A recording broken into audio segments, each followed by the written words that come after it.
Gakin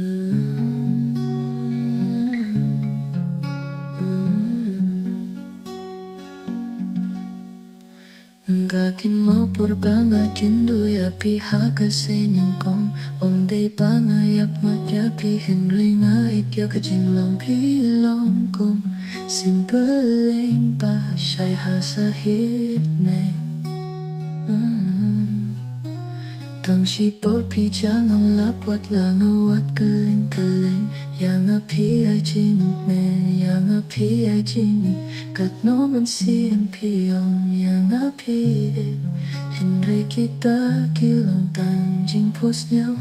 Hanggang akin di Pide jing snow si hai jing yang baro syata Kular kay hangapi ay ngapat yang yaki kong maulingay Hangapi long kong jepi jano krem snow tu Bajang api syulay kay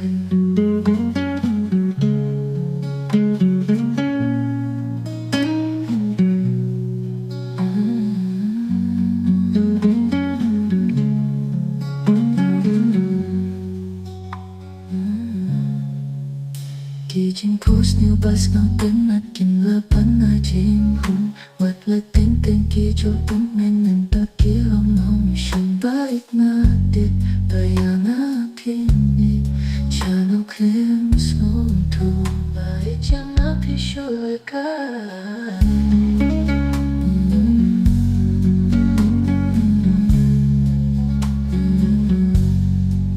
Kijing pos niyo bas ng tenat kinlapan na jing hum Wat la ting ting kijo tumen ng takilong nong siyang bait na dit Bayang apinit syul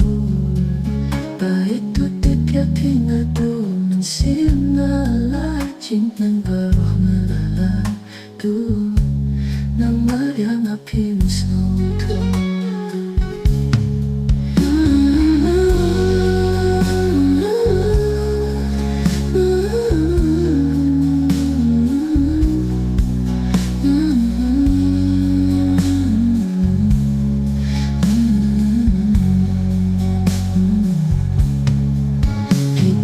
Jing snow si hai jing yang baru syurga Kular kay hangapi ay ngapat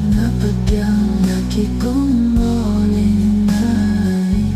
Hangapi long kong jepi jano krem song tu Bajang api syulay ka